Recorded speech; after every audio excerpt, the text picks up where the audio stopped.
Hello ninth class students. आज हम chapter 6 start करेंगे। रेखाएं और कोण। रेखाएं और कोण से पहले आपको कुछ बातों का पता होना चाहिए।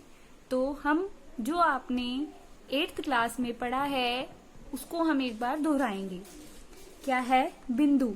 बिंदु क्या होता है? हमारे पास एक ऐसा सूक्ष्म सा चिन्ह होता है जिसका कोई माप नहीं होता। बिंदु को हम कैसे लिखते हैं? इस तरह से, डॉट, हमारा डॉट। जैसे आपकी पेंसिल का हमारे पास ऊपर वाला जो पेंसिल का सिक्का होता है वो क्या होता है? एक डॉट की तरह ही होता है हमारे पास। उसकी जो नोक होती है वो क्या होती है? एक बिंदु ही होती है हमारे पास।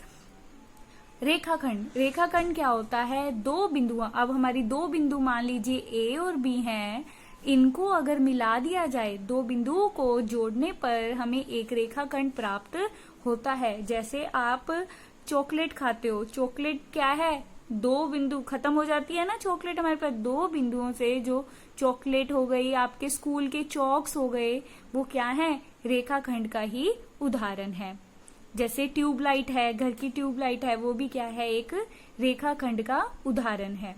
रेखा। रेखा क्या होती है? एक रेखाखंड को दोनों तरफ, जो अब ये रेखाखंड था, इसको दोनों तरफ अनंत की तरफ बढ़ा दिया जाए।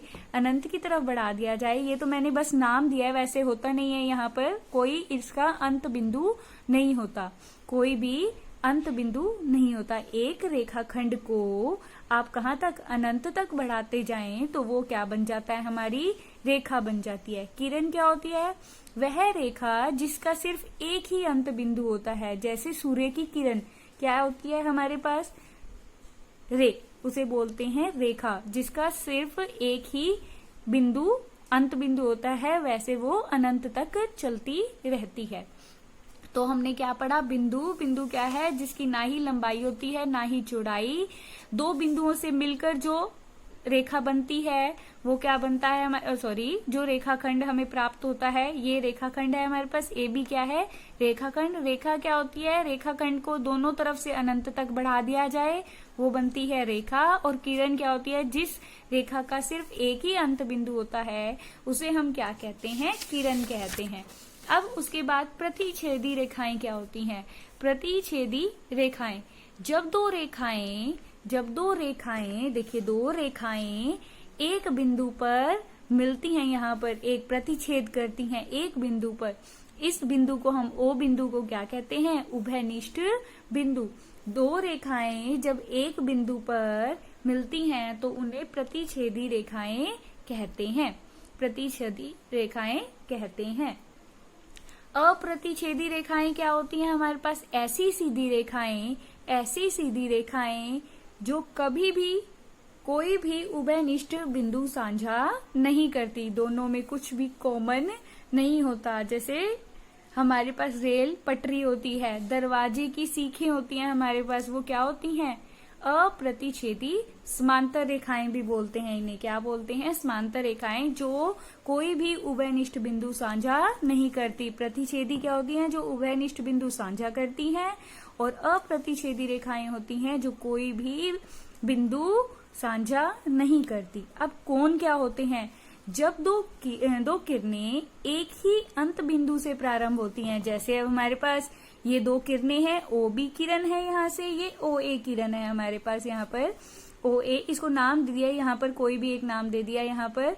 तो ये एक किरण हो गई, ये एक किरण हो गई। जब दो किरणों के एक ही क्या है? अंत बिंदु से प्रारंभ होती है, ये भी यहाँ से शुरू हो रही है, ये भी यहाँ से शुरू हो रही है, तो उसमें क्या है? उन दोनों के बीच में क्या बनता है? कोण। उन दोनों के बीच में क्या बनता है? कोण। और उस उभयनिष्ठ बिंदु को हम क्या कहते हैं? शीर्ष। उस उभयनिष्ठ बिंदु को क्या कहते हैं हम? शीर्ष। जब दो किरणों से एक हमारे पास क्या है? उभयनिष्ठ बिंदु से हमारे पास दोनों किरणें जब आपस में क्या है हमारे पास? ये क्या है? कोण बनता है दोनों के बीच में। और जो उभयनिष्ठ बिंदु है उसको हम क्या कहते हैं? शीर्ष। उभयनिष्ठ बिंदु जहां पर कोण बनता है वह क्या कहलाता है? शीर्ष। अब देखो ये पिंक कलर से है, तो हम कोण को क्या नाम देते हैं? ये कोण का निशान है हमारे पास, कोण का चिन्ह है कोण। और इसको नाम क्या देते हैं हम? ए ओ बी। तो ये वाला कोण हमारे पास क्या है, ए ओ बी, ए ओ बी। अब जैसे अगर मान लीजिए मैं आपको उदाहरण के लिए दूं, हमें क्या है, हमें बताना है इस कोण का नाम क्या होगा। इस कोण का नाम हमारे पास क्या है, देखो ये एक किरण है, ये एक किरण है हमारे पास, ये क्या हो गया, शीर्ष हो गया, और ये हो गया कोण। तो कोण का निशान क्या बताया है, कोण, और ये हो गए इसके जो शीर्ष बिंदु है, और जो ये हमने नाम, तो इस कोण का नाम क्या होगा, ए ओ डी, कोण ए ओ डी। और अगर ये वाला कोण बताना हो तो क्या होगा, कोण, कोण का निशान चिन्ह डालना है हमने, कोण ए ओ सी, ए ओ सी। तो इस कोण का नाम क्या है, इस कोण का नाम क्या है, ए ओ सी। इस कोण का क्या नाम होगा, ग्रीन कलर में है जो देखो ग्रीन में, तो कोण का निशान सी ओ बी, सी ओ बी। इस तरह से अब ऑरेंज वाला क्या बनेगा, B O D, B O D. हम डी ओ बी भी कह सकते हैं, डी ओ बी भी। ऐसे यहां से बी ओ सी भी कह सकते हैं इसको। आगे कोणों के प्रकार, कोणों के प्रकार यह हमारे पास क्या है, न्यून कोण। न्यून कोण क्या है हमारे पास, जैसे घड़ी में अगर मान लीजिए 3:05 हुए हैं, तो घड़ी की सुइयां जो कोण बनाएंगी वो कौन सा कोण बनाएंगी हमारे पास, न्यून कोण। जब कोण का माप 0 और 90 डिग्री के बीच में हो तो ऐसे कोण को हम क्या कहते हैं, न्यून कोण। ऐसे कोण को हम क्या कहते हैं, न्यून कोण। जब 3:05 हो, 10 मिनट हो। तो आगे क्या है, समकोण। समकोण मान लो आपके घड़ी में 3 बज गए, तो 3 बजे जो सुइयां, दोनों सुइयां आपस में कोण बनाती हैं वो क्या बनाती हैं, समकोण। तो उस कोण को हम क्या कहते हैं, समकोण। और उसका मान कितना होता है, 90 डिग्री। उस कोण का मान क्या होता है, 90 डिग्री। अधिक कोण क्या होता है हमारे पास, अधिक कोण। जैसे मान लीजिए आपकी घड़ी में 4 बज गए हैं, तो 4 बज गए तो वो जो कोण बनेगा वो कौन सा कोण बनेगा, अधिक कोण। जहां पर 90 से बड़ा और 180 से कम, 90 से बड़ा और 180 से कम हो, तो ऐसे कोण को हम क्या कहते हैं, अधिक कोण। रिजु कोण। रिजु कोण, जैसे आपकी घड़ी में अगर 6 बज जाएं, तो 6 जो दोनों सुइयां हैं वो आपस में क्या बना रही हैं, रिजु कोण। रिजु कोण का मान क्या होता है, 180 डिग्री।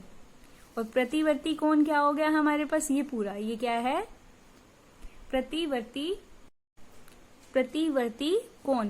प्रतिवर्ती कोण, तो जो ये पूरा कोण है जो 180 से बड़ा और 360 से कम होता है, जो 180 से बड़ा और 360 से हमारे पास क्या होता है, कोण।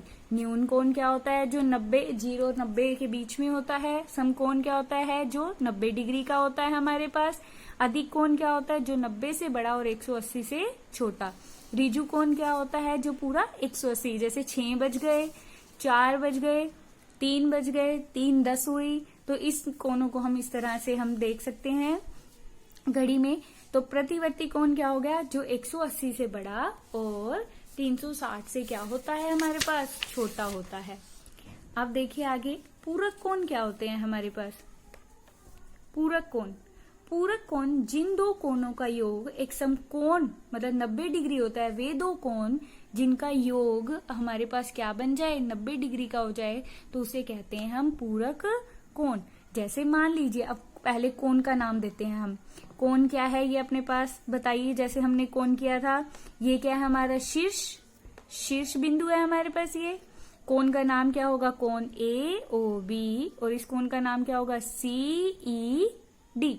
तो दोनों का योग 60 + 30 क्या बन जाएगा, 90। तो ऐसे कोणों को हम क्या कहते हैं, जिनका योग पूरक 90 डिग्री हो, तो ऐसे कोणों को हम क्या कहते हैं, पूरक कोण। संपूरक कोण किसे कहते हैं, जिन दो कोणों का योग हमारे पास क्या हो, 180 डिग्री हो, तो ऐसे कोणों को हम क्या कहते हैं, संपूरक कोण। जैसे मान लीजिए उदाहरण के तौर पर ए O B C E D हमारे पास कितना हो, ये 60 है, ये 120, दोनों का जोड़ करें कितना आएगा, 180। ये गलत लिखा गया मेरे से। यहाँ पर क्या आ जाएगा 180। दोनों का योग अगर हमारे पास क्या आ जाए 180 आ जाए, तो अगर दोनों का योग 90 आ जाए तो पूरक कोण। पूरक कोण अगर दोनों का योग 180 आ जाए तो ऐसे कोणों को हम क्या कहते हैं, समपूरक कोण। अब आसन कोण क्या होते हैं हमारे पास, दो कोण, इन दो कोणों को हम आसन कोण कब कहेंगे, यदि उनमें एक उभयनिष्ठ शीर्ष हो। तो देखो ये एक किरण है, एक ये किरण है, दोनों का उभयनिष्ठ कौन सा बिंदु है, बी बिंदु है। तो बी क्या है हमारा शीर्ष। एक उभयनिष्ठ शीर्ष हो, एक उभयनिष्ठ भुजा हो। जैसे अब मैं इस कोण को अगर लिखूं क्या होगा, ए बी डी, और यहाँ पर क्या हो जाएगा डी बी सी। तो ये एक उभयनिष्ठ दोनों में है, एक उभयनिष्ठ भुजा, एक उभयनिष्ठ शीर्ष हो। उनकी वे भुजाएं जो उभयनिष्ठ नहीं है वो उभयनिष्ठ भुजा के विपरीत दिशा, मतलब एक इस तरफ होगी और एक इस तरफ होगी। तो इन दोनों कोणों को, इस कोण को ए बी डी और डी बी सी को हम क्या कहेंगे, आसन कोण। आसन कोण। तो आज हमने कोणों के प्रकार के बारे में जाना कि कौन कौन से कोण है। अभी 2 रह रहे हैं, वो हम नेक्स्ट वीडियो में करेंगे। तब तक के लिए घर पे रहें और सुरक्षित रहें। Thank you.